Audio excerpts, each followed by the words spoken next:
Real-time transmission of data have become quite important and plays significant role in our lives today.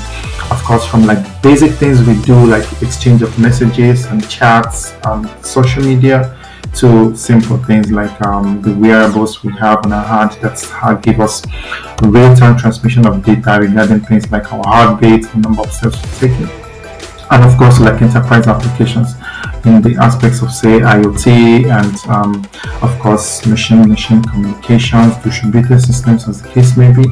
And of course this has really been quite growing in recent years, and of course this pertains to me as well because I myself work in the field of IoT and IoT enablement for machine-to-machine communications.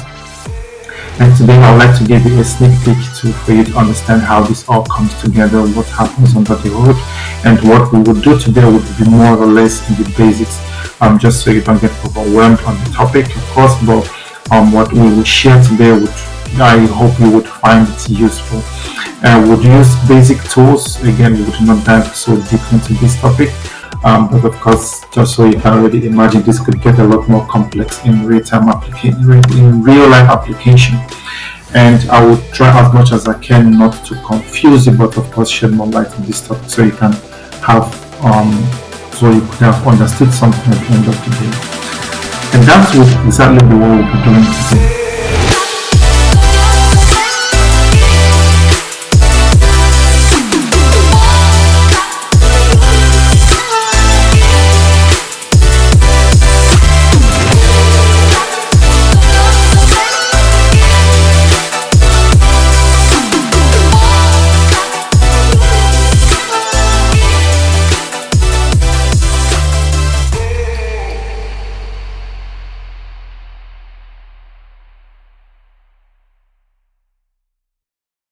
Well, hello guys, and welcome back to my channel. So today I would like to do something that is actually quite interesting. What I would like to do today is work with WebSockets. I'm using Golang, so basically what you could have obtainable if you're working on some form of event-driven application. Could be, let's say, like a chat application as the case may be. And of course, to achieve that, there are a couple of ways we could go about this. And as before, I would create a README file over here, just to list a couple of the things we would be doing today. So one, I would like to show us how to work with WebSockets in Golang. And secondly, I would like to show you a little bit how we could create and list into Postgres events, or more or less you can call this creating a trigger. And the thirdly, of course, I will leave you the option to decide on how you want to broadcast the messages. So we can call this message broadcasting. And in the end, we will of course dockerize the whole application. So just to be clear on what we'll be doing today, so we would work with Golang, and aside from the language, of course, we would work with Docker, we would work with Postgres, and we will talk about WebSockets. And of course, one other thing I would want to show you also would be maybe how you could work with cron jobs. Of course, using in Golang, then now also working with Postgres database. So you get to decide what goes where and how you want to, of course, structure the application. And what I will do, of course, is to show you more or less a couple of ways we could achieve the same solution, and then we would go with one, and then of course you can decide on your own to try and of course try to replicate what we will do here today, and maybe also even take the other approaches and see what you get. And then you can of course maybe leave it in the comment section and tell me what you think, which approach you took, what you think was better, and then we can of course have a conversation around that. So without further ado, let's start right away.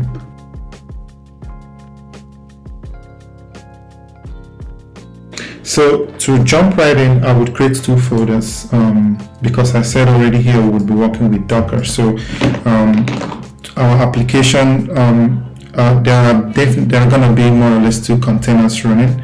One would be, of course, our Golang server, and then the other would be our Postgres database. And one thing I could also do is maybe run alongside those another container, the adminer, that you can actually use to quickly, like a UI more or less, that you could quickly look into the database to see what is in there. Of course, you can also use other tools like pgadmin or whatever you are most comfortable with to view the database. But let's create a folder over here, and I will call this Postgres. And here also I will create another folder. I'll call this server. So this is where our Golang app server will live, and I would like to manage everything using Docker Compose. So I create a new file here called Docker Compose.yaml. And that's mostly what we would do. So without wasting time, I'll quickly just go in and define what needs to be inside all of this, just to make it quite easy. It's really going to be straightforward. So within the Postgres folder, I will create a file, of course, called what is this? Rename Docker file, and here is still going to be just quite straightforward what we do in here. So we'll pull from the base image, Postgres, and of course put the latest. I might also maybe need to create an init script. I'll create a new file in here. I'll call this init.sql. But anyway, let me complete the Docker file. So I'll copy the init because here I would want to, of course, include any initialization script I would want to run. Maybe if I want to create a database automatically or something like that, that's why I'm creating this here. And this will be a Docker entry point. That's initdb.d. This is where this would live. And then of course let's save that. So for the init SQL file is actually going to be something so straightforward. So here, like I said, I would want to use this to create a database that we can work with. So the first thing I would want to do, of course, is to select, because again I need to be sure that I'm not introducing some form of error in my code. So basically being sure that the database, of course, exists, and if it doesn't exist, then I will create it, just so we don't, of course, it's not even going to be possible anyways to override it. But yeah, the point is I would want to be able to say create a new database if none exists already. So yeah, I could say we are not exists, and I'll use a select statement again. From PG database, where that name equal to, I called it my DB, and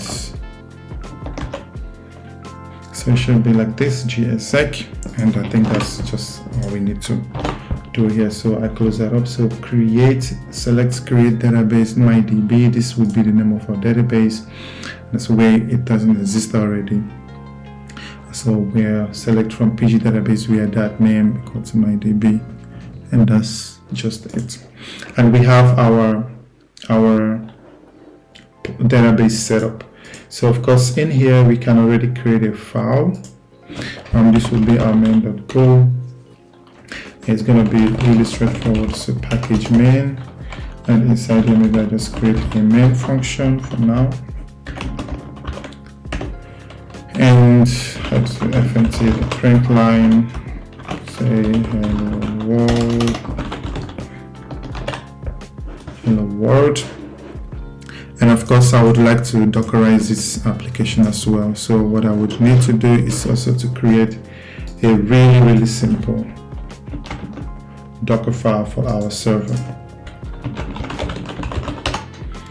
So yes, please install. Okay, it's installed. Thank you. So we'll go back here. This is our README. So we go back to our Docker file. And yeah, really straightforward. I don't want to do so much for this. This is not really the goal of this tutorial. So from Golang latest, I define a work dir, and this will be at /app, and that's mostly it. And then I copy the every code we have here, and then copy it to the root, and then say well go. I run the command go mod tidy and go build output file would be main, and it should be at the current directory, and then cmd, I can call this /main, and that's it. And this would define our Docker file for our server.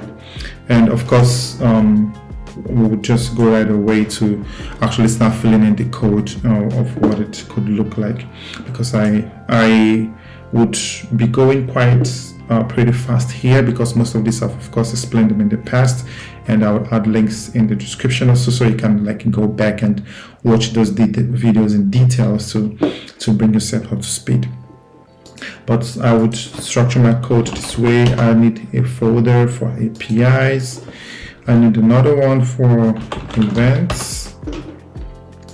I need another one for my handlers. Yeah, this is going to be really minimalistic. I need one for middlewares, and maybe I need another one. I need a folder for my utils, for my utility functions. And so let's jump right in. First thing we'll do now is to define our API. So just to give you or make you understand what we'll be doing today. So we would want to have the opportunity that to build an application that could, for example, pass as a chat application in Golang using Postgres as a database. And one way we could do this, of course, would be to have for of course set up our WebSocket server, so like a regular HTTP server that gets promoted to gets upgraded to WebSocket server, of course, when a user connects. And then the next thing we could do is of course decide how we want to broadcast the message. So we have two options basically, and I can actually write that in here. So there are two ways we could broadcast our message. So let's say we have over here our server, and apart from our server, of course, we have the client, we have our DB. And clients, so could be one, could be many. So these are, for now, the three entities, the major entities that make up our application. So what happens is when a client or clients connect to our server, what should happen? So if a client connects here and sends a message, what do we want to do? So one thing we could do, of course, is to say when you connect and write a message, for example, when you are subscribed to a given topic, and you can think of topics in this sense in the context of a chat application as a room, like you have in other chat applications. It could be like a room where you are in conversation with either one person or a group of people. So when you connect and send a message to this room, what should happen? Should we immediately broadcast the message to everybody in the room and then write it to the database afterwards? Or should we just send the message to store the message in the database and then have our application listen to events from our database and then consume this message and then broadcast it to the people in the room that the message is meant for? So the first example is actually pretty straightforward, but again, it limits what you can actually do with this. And the second approach actually helps a lot, because this, beyond a chat application, this could be used for other forms of application. You could use this for any other form of event-driven applications. It could even be for like OIT systems, where it doesn't really matter as long as they get the message in the end. So that's, you are not really tied to who is consuming the message. So the main focus then becomes storing the data and then having any other person on deciding how any other entity consumes that message. So you could have the message written to database, and then aside from having like a chat server, for example, where you can then broadcast this message to, it could even be other device. It doesn't have to be a person. It could even be like devices, say in the case of IoT devices that get to consume this message. So the two approaches are actually useful, but again, it depends so much on what you want to do. And the first approach again is quite straightforward, and I think almost when you go through this tutorial, in the end you will be able to do this for yourself. The second one might be a little bit challenging, and that is why I will take the second approach. So without further ado, I'm going to go ahead and define our API. It's going to be pretty straightforward, and again, I have explained this how we can set this up in the past, and I will also again add a link here so that you can always go back to this and watch the video to understand how this is going. But without wasting time, I will come here and create a file called main. So this would hold the main definition of our API, and like I said, I'm simply just going to copy this and paste it in here. Again, don't be alarmed if you cannot find, if you do not understand what this piece of code is doing. Again, I would provide a link in the description where I fully described how this whole thing is set up and what it means. The only thing I could also do, of course, is to explain to you how the whole thing is coming together. But let's move on for now. So what I would want to do now is, of course, open a new terminal, and let's initialize a new project. So I have to set into server. Let's say go mod init, and I can call this Postgres playground. And so the next thing I would want to do now is explain this. Maybe I run go mod tidy to download some of the packages we already have defined in this file, and then I can go ahead and explain what is happening. So let's continue. So I would walk you through a little bit through this code that I pasted in here. It's actually pretty straightforward, but before we do, I would want to do a couple of things first.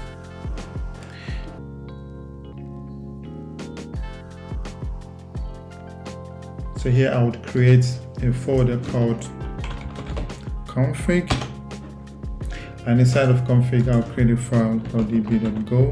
So this would house some SQL queries I would like to run against our server.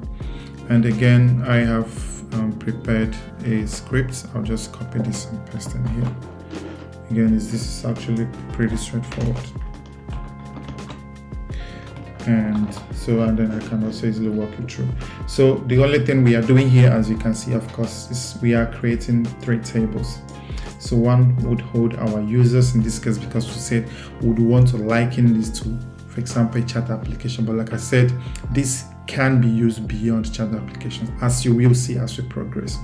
So the next thing would be like a chat room. And then of course, the third table would contain our messages. And I would like to add this cron extension. I would throw more light regarding this, and of course also leave a link so you can also read more about it if you would want to know more about it. And this extension here is like more or less what it sounds like. The stats, basically, it allows us to have access to stats regarding our database table. And the next important thing I would want you to see, of course, is this trigger right here. I don't know if you are familiar with working with triggers, but again, I would of course leave this code so you can always come back to it again for reference. But basically, if you look through this, what we are doing is nothing but we are creating a function, and we want a function that runs each time we have a write to our database. So each time a new entry is written to our database, we would want to be notified, more or less. And that's mostly it. And of course we define here what we want to happen and the kind of payload we want extracted in the end. So here we have a timestamp, here we get the action. The action of course tells us if it's an insert or if it's an update, a delete, as the case may be. And then we need the schema. This will be, of course, be the schema holding our database. And then of course the table name, which if you look up here, we said the name of the database would be chat messages. So we want to listen to every write into our chat table. So that's mostly it. And then of course we perform this function with our payload, and then we use pg notify and notify regarding this payload under this event called chat events. And here you can actually give it any name you want, but of course in this case we are assuming to be building a chat application, so the name has to be fitting more or less. And then that's it. And then we say if trigger already exists, and we drop it and then we recreate it. The next thing I would want to show you would be, we will get to crons later, much later, but now let's just focus on this. So the next thing I would want to show you would be our events. So regarding our events, and this is actually where we do most of the work. So I would also need you to more or less pay attention here, because this is actually where the magic happens. So again, remember what I explained, two approaches. One approach is a message comes in, we broadcast it to everyone in the group, and then we store it to the database. The second approach is the message goes to the database, we listen to database events. A write comes in, we consume the write, and then we write the message to the correct channel. So under events, I will need to create a file, and I can call this sockets.go. And so this is here I would like to set up, for example, the kind of message that we will be passing through our events, of course, that is coming from the database, and set up the client, what they should look like, and then of course define what should happen if a message comes in, how we read it or how we write into it. So this is what I would like to define here. So this would probably take some time, but I will need you to pay attention. So package events, and I will need to define a couple of things. So I would define here, I can call this, let's say, a client manager, for example. And we define a manager, and this should be a type. So we can maybe before this, I can take this out for now. And before this, I can define this client manager, a struct to represent our client manager, what it should look like. So I can call this should be actually the client manager. Manager will be a struct, of course. And it's going to have a couple of attributes. And to have this, of course, I would like to define what a client actually looks like. So maybe up here again, I define a client. So our actual client will have few attributes. So it's going to have an ID. So for every client connecting to our application, it should have an ID. We would have a socket. And this is going to be of type websocket.con. I think that looks good. No, actually I want the one I want to use Gorilla, so I would replace this with this.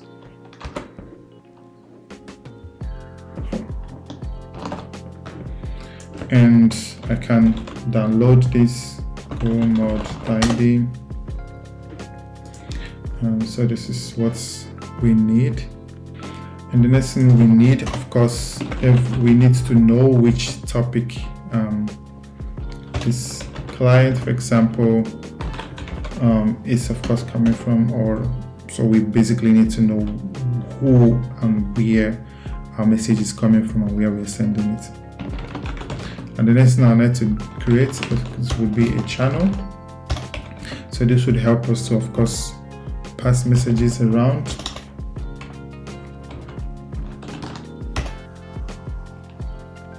And that's mostly it. So this would be, just to be clear, this would be our client ID. And this would give us information about the connected sockets. And this would tell us something about the topic ID. And this we will use to handle our message. And that is what our client will comprise of. So now we can define our client manager. So for the client manager, we need to keep track of all clients that have connected to our application. So this would get from here. So we take a pointer to our clients, and of course it's going to be a map of our clients and Boolean. The next thing would be we need to define the broadcasts. So this would help us, of course, to manage the sharing of messages across. So like the name sounds, of course, broadcasting to everyone in this instance in the group. So broadcast, of course, will still be a channel, and it's going to be, of course, our messages will be bytes. And the next thing we'd want to do is to create really two important fields. One would be to manage connectivity to our clients, so when there is a connection and when the connection is lost. And so this will be a pointer to the client. I can call this on register. Will be a channel, and this will be a pointer to our client. And the next thing I would want to do also is to define what the kind of message that is coming from our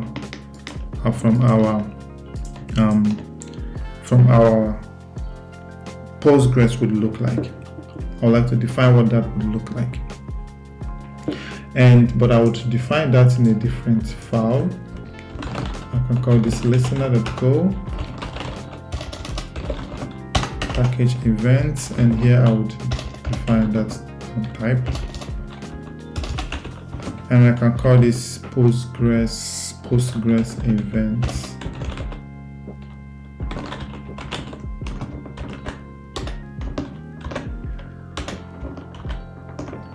Postgres events, and I save this. I go back to sockets, and I would like to define one last thing. So here I want to define the channels. Got this events channel, because this will also be a channel, but it will be of PG events. Awesome. And now I would want to define a couple of methods on this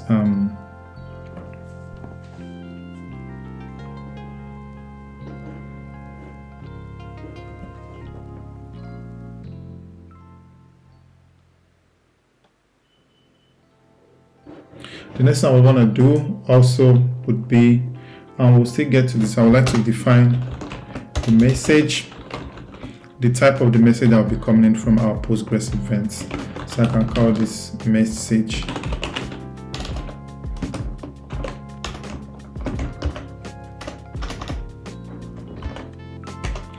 And it's going to have a couple of fields. I can call this sender. It's supposed to be a print, it's a string. Recipient. So this will tell me how to, or what to do with every message that comes in. So I have the content, I have a server IP, I would like to know who is sending me a message, and I also want to know where the message is going to. And yes, I would also like to deserialize and deserialize messages to JSON. So I'll need to add some JSON attributes. I'll call this sender and I think this is fine. And like this would be the CPNs. I hope the spelling is correct. Oh, of course, this should be in quotes. JSON and JSON. So this one would be server IP. This one would be JSON. Sorry, this should have been server IP. But anyways, I'll complete this and then correct this. And this, the last one would be sender IP, and I made mistake somewhere. And this one would then be content. And maybe what I would also want to do is simply just say omit empty, and I can just copy this and put it everywhere.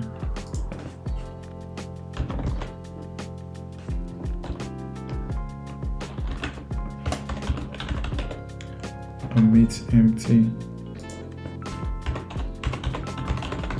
Omit empty. Apparently I can type faster than I can copy. Oh, it's alright. And now what I would want to do is, of course, to create two important functions, or more or less three important functions. The first one would be a start function. It would be a receiver function to our client manager, which we defined up here. So I can call this manager, which would be take a pointer to our client manager. The name of the function will be start, and it would not return anything. So our function would, of course, run indefinitely, because it would indefinitely listen to events and act on those events. So we add a select statement. And what we would want to do is to match what we are getting from this client manager, and then decide on what to happen. So we use cases, for example. So we want to define, for example, what should happen when we get back, when we read from the channel.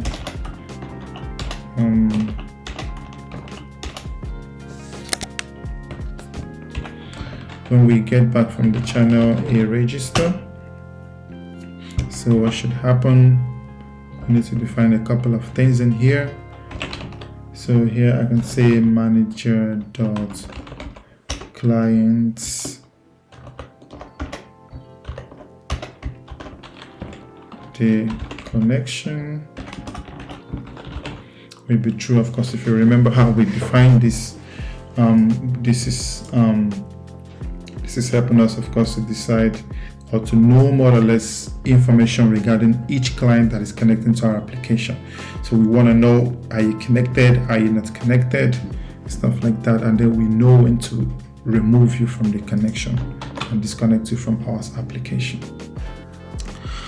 And actually that's mostly what we can do here. Maybe to the user would want to maybe create some interesting tests just to make it a lot more fun. So we can say a client with ID, provide a string. Maybe I say IP, also read the IP, and I can say sender IP, also read this one again. I say has successfully connected, and maybe I just go to a new line.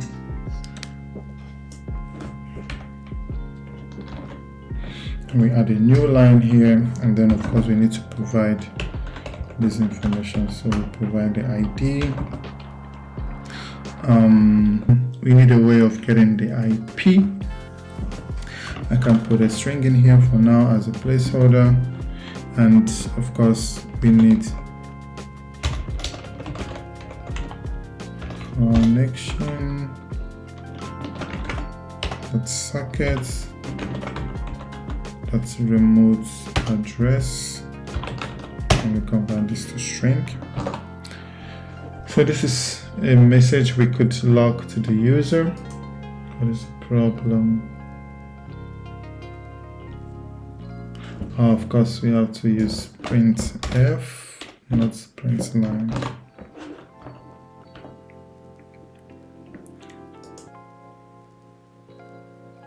And maybe what I could also do is to broadcast this message to everybody connected, to say, hey, someone new has just connected.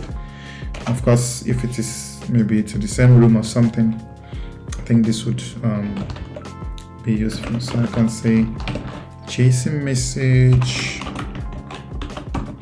I want to mash out. First I have to create the message itself, and the message will have a couple attributes. So content, what do I want to put in the content? I can simply say a new user has connected, something like this, and server IP. I also need to find a way to get this, and sender IP. This one again would come from, like we did before, sockets, local address, sorry, it's local address now, remote address, string. And we have a message, and now we decide what should happen. So we want to send this into the channel basically, and we need to define this send function first. So before this, of course, I would need to define the send function, and so that can send our messages, and this, we would like to tie this to our client. So I can just call this send for now. Sorry, I think it should be, because everything should be, and this should be still on the client manager level.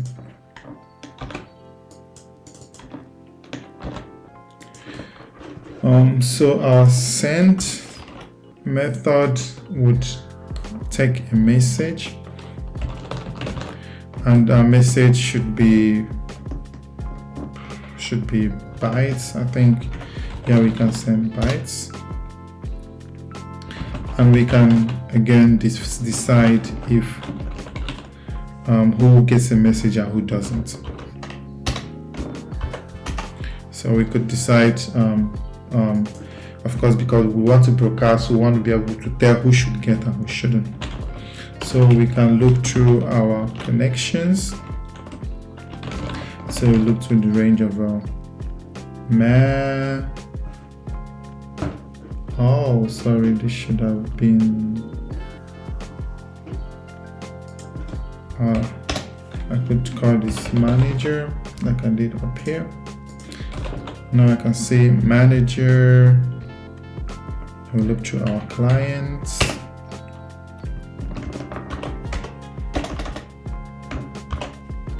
So we look through our clients and say, we check who should get the message or not, and then we send them the message, and then we send to any other person aside from the person who is not supposed to receive our message.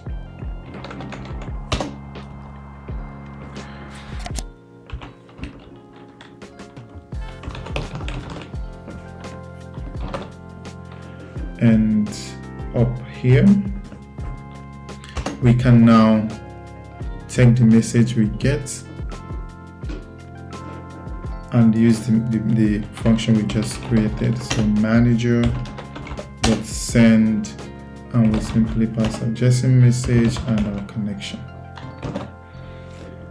And that's what we would want to do here. So this would be our first case scenario.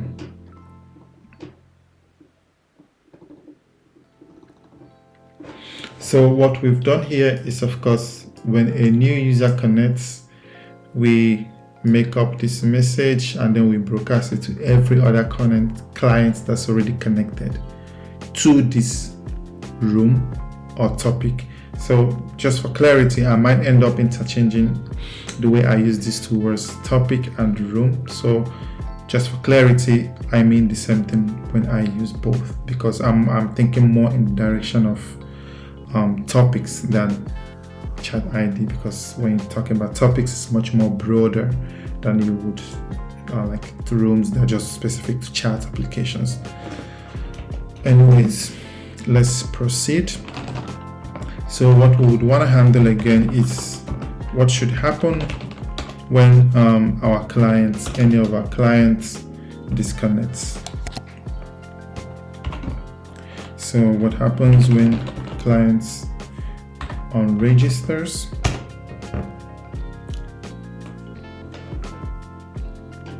So of course, what we would want to do here is actually pretty straightforward. We'll simply say for this particular, if this client is connected, we simply disconnect them, and then we inform every other person in the room that the person has left, something like that. So we can say manager that's clients, because we want to get the specific one, so it should be this one. And of course we want to check if that's the case, so we can say we don't really care about what we get back, we're only interested in the status. So we say if this is actually true, if this is as we expect, so we can simply just close the connection. Right, and we also want to get rid of that client.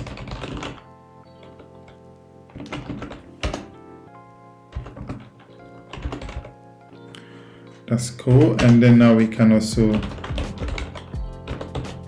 create up a message we want to tell every other person that is still connected. So we can say something similar to what we have above and say the client with ID.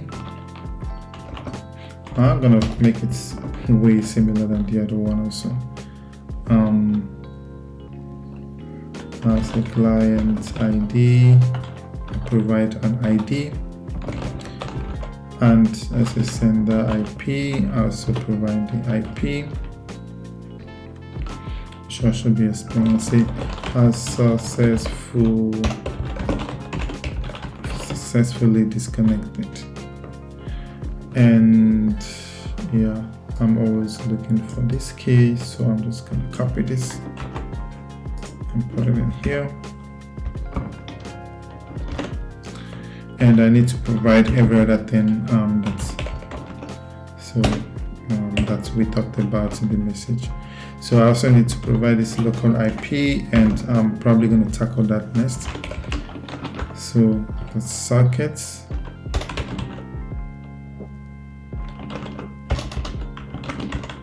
Remote address, and we want the string also.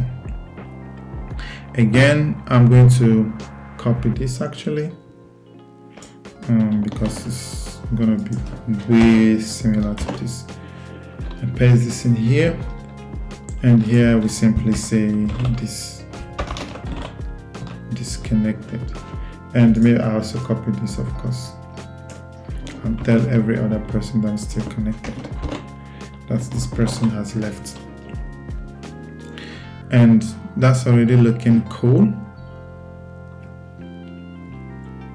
That's already looking nice. So the next thing I would want to also define Another case would be what happens when we want to actually broadcast our message. So for this, say manager dot broadcast. So when this is the case, again, we know we have to broadcast, and we simply just do that. We look through the range of our manager dot clients. I really hope this is straightforward enough for you. And we send the message. And this would be our message. So if all we need to do is broadcast, we simply go to all the clients that are connected for this topic, and then we send them a message. And that's it. And what else can we do? So other than that, for everybody that is connected in the channel, what we can also do is to actually handle the message. So this is where we would want to handle the actual message that is coming in this case our Postgres events. So if you look here, we've actually not handled that, so that's what I would like to handle here. So and here I would want this message to come from our, so this should be coming from the events channel. So the message we get from here, what should happen to it? So we would want to mash out the message basically.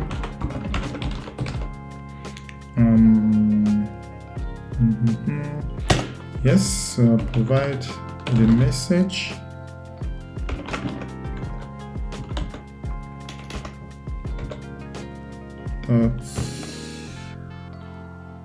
So our PG event is going to have this form. So we will have a timestamp for now to be a string. We will have action. This will be a string. Schema will be a string. Table name will be a string. And event would be of type.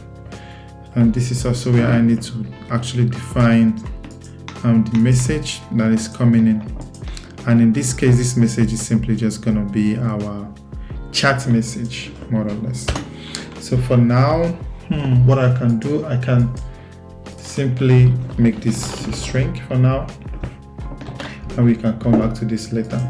So of course, I would like to have the possibility to mash out whatever I'm getting into JSON.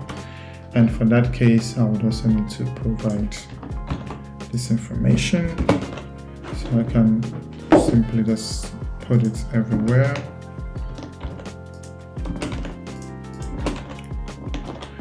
And I provide what they actually could look like. So this would be timestamp. This would be action, schema, I can call this public, and our messages, I can simply call them chat messages, something like this. And of course, this is not this is coming from somewhere. So if you look in here, if we go to config and go to DB, in the function that we created, this is actually where we are defining what we want to get. So timestamp will be the current timestamp. Action would tell us what is the database operation, to mostly, of course, be inserts, because that's really what's interesting for us. And schema will of course be the database schema. And have this field here called public, and then this simply just tell us the database name. I did it this way because of course normally you have this default whereby public is prepended to your database table name. So in this case, if we have chat messages as a table as we define it up here, it's the schema, the default schema of course will be public, and the database name will subsequently become public.chat messages. So that's why this is here. This doesn't matter, you can of course use whatever it is you want to use here, but of course you need to pay attention to where all the other places you would be consuming this information. And of course we have chat message. So this chat messages of course is going to hold the JSON payload, or the stringified JSON payload that will be coming from our database. And here I can say if error is not equal to nil. One second, get that wrong. So if this error is not equal to nil, we simply return. But at this point we have our message, and now we want to send them to the people who are seriously waiting for them. So we go through our manager with clients, we look through our clients, and then we simply send them the messages. That's it. So this is here I would want to confirm if you should get this message. So here I could say something like if this message event, oh, so this is a string, and so if I come here, this chat message, I need to define what this type should look like. So I can call this chat message struct. And maybe what I would want to do is to split this up, and I take this away from here, and then go to events here and create a new file, and I can call this models. I can call this models.go, and I paste it in here. And of course I need to define the package. So this is package events, and so let's define what this should actually look like. So I can call this chat events, or let's make it generic. So I can call this message. I already have something called message service, message event, something like this, and I give it some attributes. So the message ID will be a string, sender ID will be a string, and message test will be a string. Timestamp, I'll make it a string for now. Message chat string ID would also be a string. And again, I would like to define this JSON attribute so I can measure what I'm getting back.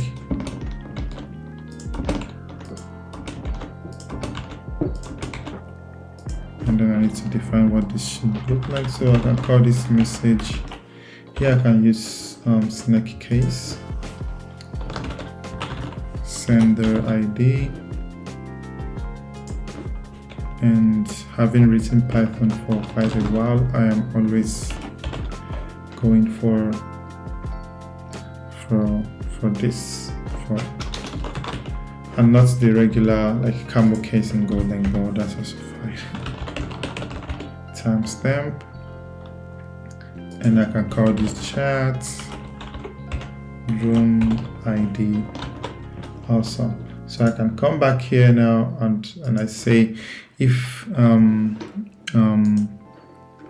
would want to make sure that the so no, I need to actually go to page events, and now I can replace it with message event, and then now here I can use the chat room ID to do my comparison. And I say if the chat room ID is equal to the topic ID of the client, then I send you a message. And I allow you to read from the channel. And I simply send you this. And that's more or less it. And of course, I would want to handle my local IP. And I really found a cool way, so I'm also going to show you. I call this local IP. And of course, it's going to return a string. And this uses, of course, the net package. So I can define my address. I'm not going to handle this error for now. So say net.interface addresses. And I can simply say, I define like more or less a default value for this local IP. And I go through the addresses. And I call this add in the range of addresses. And I say if IP add, okay,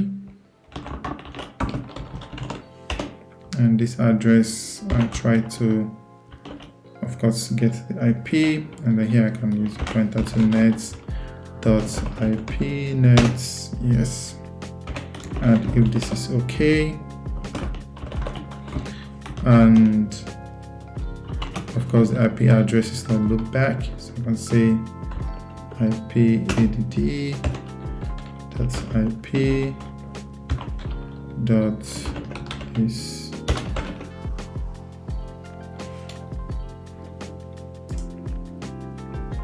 so if this is the case, and let's also check for IP4 address. I can say if IP add that's IP that's to 4 not 16. And if this is not new,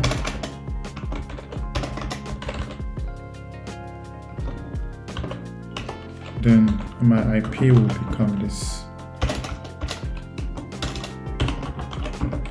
IP will become IP add that's IP string, yes, this one, and yep, and here also I return IP. And now what I can do is to go up here and replace this. I'm going to this local IP and here as well. Local IP, awesome. And we have this set up completely. I think this is looking good already. And the next thing we would do, of course, would be to define our listener. So this will be we subscribing to PG events and then consuming it. That's it. So we go to this here where we already defined this PG event. And here I would define two functions. So the first one would be, I can call this listing for notifications, something like this. The next one I would want to do, which I would want to define, would be maybe I can call this handle. Hold on.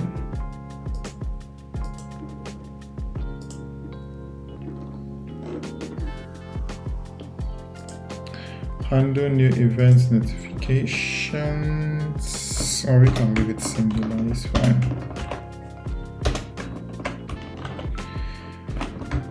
It's fine. And that's mostly it. So So for this, it's going to be pretty straightforward. So I can call this p event. It would of course be our pg event. And now we say if basically we try to unmeasure what we get back, or measure rather what we get back. And here, this function we can provide a couple of things. So I can call this ev channel. So this would be a channel of pg events, and then of course our message, which would be bytes more or less. And so here what we would of course want to measure will be our message, and then here I provide where the measurement should go to. If this is not new, what is the issue? Assignment is more times 2. Oh, of course we don't want to measure, we want to unmeasure.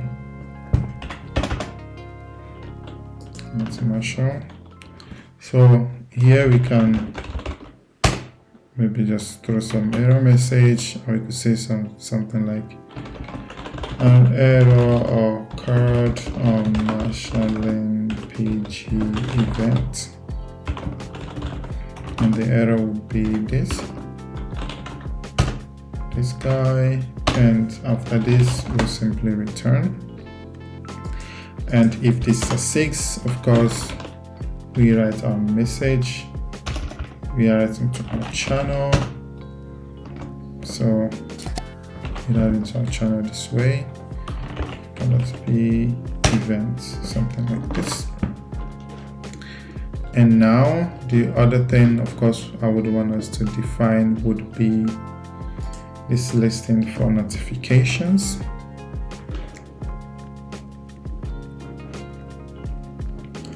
So this would also really be pretty straightforward. So we have an event, we have our connection string. These both are going to be strings, and then of course we need to provide our channel. I can call this ev channel pg event. And the next thing we want to do of course is to provide a function with this signature, and I can actually just copy this guy and come over here, and I give it a name. I can call this notify, be a func, and this will be the signature. And in the end, this would, if it's a 6, it will return nil. If it doesn't, it would fail. So I'll define a listener. So pg that's new, help me, new listener.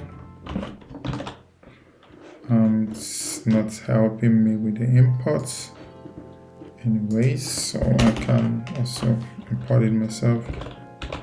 github.com/lib/pq. Oh, now I see why it could not help me. pq, not pg. And I can tidy again.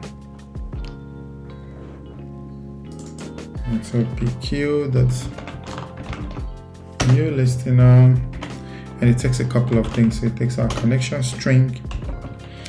It takes the next one would be minimum reconnection time. It should be in time to duration, and I can maybe just make this 1 second. And let's be generous. I think 1 second should be okay. 1 second.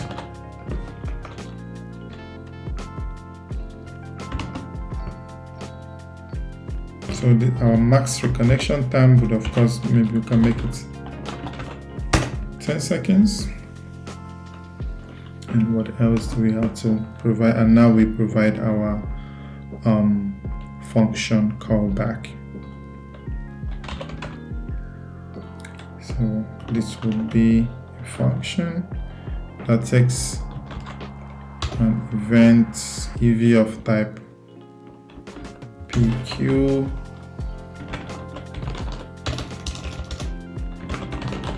listener event type and an error.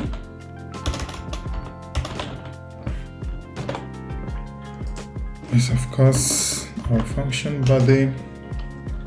So what should happen if there is an error actually?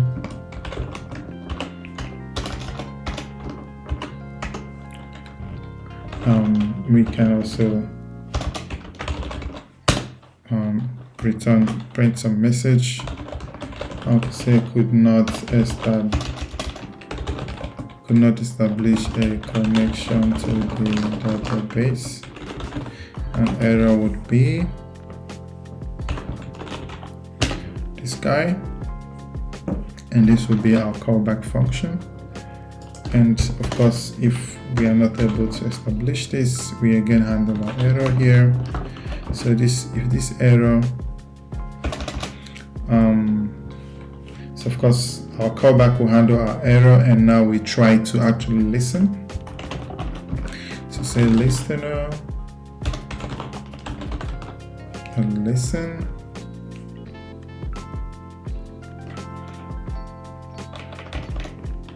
I think I got it all spelled wrongly. Listener, let's listen. We provide event, and we handle the error. So if this error is not equal to nil, we simply return the error. And if at this point there is no error, we of course run our indefinite loop and then use our select message to decide what should happen depending on what is happening. So the first case of course would be where we would want to notify what has happened, so the incoming message that we are getting from the Postgres database. And if this is the case, if we can get this message out of the channel, listener.notify, if this is the case, and now we can asynchronously use a subroutine to call the function we provided, which are called up here, notify. And I pass the EV channel, and I provide the message as bytes.